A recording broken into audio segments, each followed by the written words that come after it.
All right, here we are back for part two. I'm going to continue with day 9. This is one of the transparencies here that came in the main kit. Day 9, I've been getting my nails done. See, aren't they pretty? I am a notorious nail picker, and so by spending the money to actually get my nails done, it's been helping me to break that habit. And so I took a picture of my nails being done. She used a really pretty, kind of a chunky gold glitter. So that was my day 9. Day 10, I told the story of our Christmas stockings. My kids, we tried doing no stockings one year because I figured they're adults now, they don't need stockings. Yeah, I didn't hear the end of it. So this year I decided that I was going to give each of them $20 and they were to buy the other one's stocking stuffers. That way I knew they'd have a blast with it. The end, it really did turn out a lot of fun seeing what they were able to come up with for each other. And that way I didn't have to worry about it. So, it was a win-win situation. This here's my daughter's stocking. There's an A there for Alyssa. This is my son's stocking, and there's a Z there for Zach. Okay, day 11.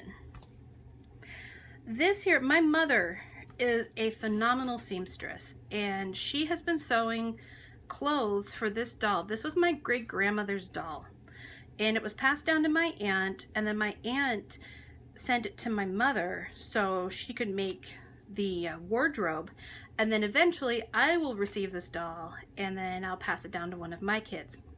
Well, for my aunt's birthday, who's on the 27th of December, my mom wanted to do a portrait of this doll and frame it. So I came over and we did this really pretty portrait of the doll. So I included some of the pictures from that.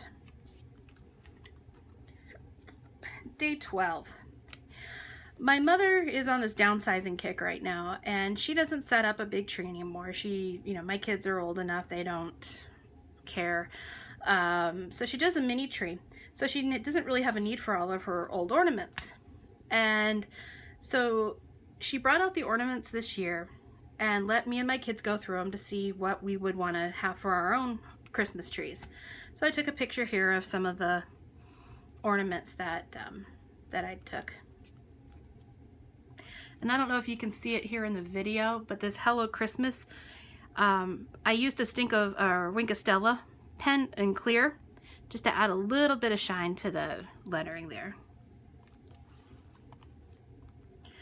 Okay. 13th, my daughter offered to babysit her friend's daughter for the day, and so we came over and did Christmas cookies, and my mom came over to help. And so it was kind of a documentation of kind of the passing of time and of generations, and watching my daughter with her friend's daughter, just bringing a little bit of joy there.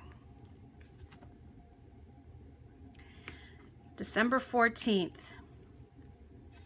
I'm a Zumba instructor, and we do a thing in our community every year where we call it the 12 Days of Zumba, where we offer free classes around the area for Zumba. And my friend here, it was her class that was being featured that night, and unfortunately we had a really bad snowstorm that day and the roads were incredibly slick, so nobody came. I think we had 3 people total, including me there, but we still had fun, as you can see.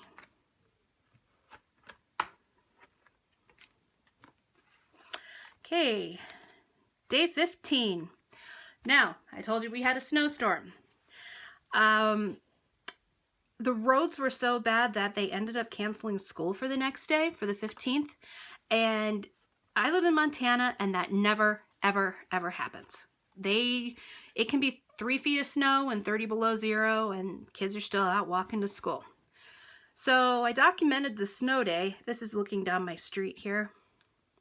And then I did a clear emboss, or a white embossing here to spell out "Let It Snow." Added some really pretty snowflake stickers. Did my journaling on this side here. my feet in the snow. And then this here was the post on Facebook that our school superintendent explaining why we had a snow day. The 16th, I documented our elf and some of the things ways our kids were having fun with the elf. Here, my son wrapped it around a beer bottle or a root beer bottle. My daughter decided to have a baseball bobblehead punish it. And here, my husband showed him how to play Sudoku. 17th is where it all went to hell again. 17th, for those of you who are around my age, probably was a very special day because it was the day the new Star Wars movie opened. And we had tickets, we had advanced tickets to go see it that night at 10 o'clock. I subbed half the day that day, and the lesson plan was to watch the first Star Wars movie, the episode 4. So I took a picture there of the lesson plans with the movie. But then that afternoon, my father-in-law had a turn for the worse, and he was in very, very, very dire straits. They were actually talking about him not making it. So Star Wars kind of got scrapped, and the day that started out to be so joyful and in such anticipation turned into a day of just fear and dread and prayer and, you know, holding on to each other with our family and just praying that my father-in-law would make it. So the next day, I had hardly worked at all through the month of December. There weren't a lot of absences for teachers. And so I really needed to keep any job that I already had. And so I scheduled to work on the 18th, and I did, even though I was maybe about 25% mentally there. I took this picture of me just because I knew I looked like hell. And so I kind of wanted to document that. And this is just talking about, you know, how we were dealing with this this crisis in our family. So I'm going to stop it there. We'll finish up on the next video.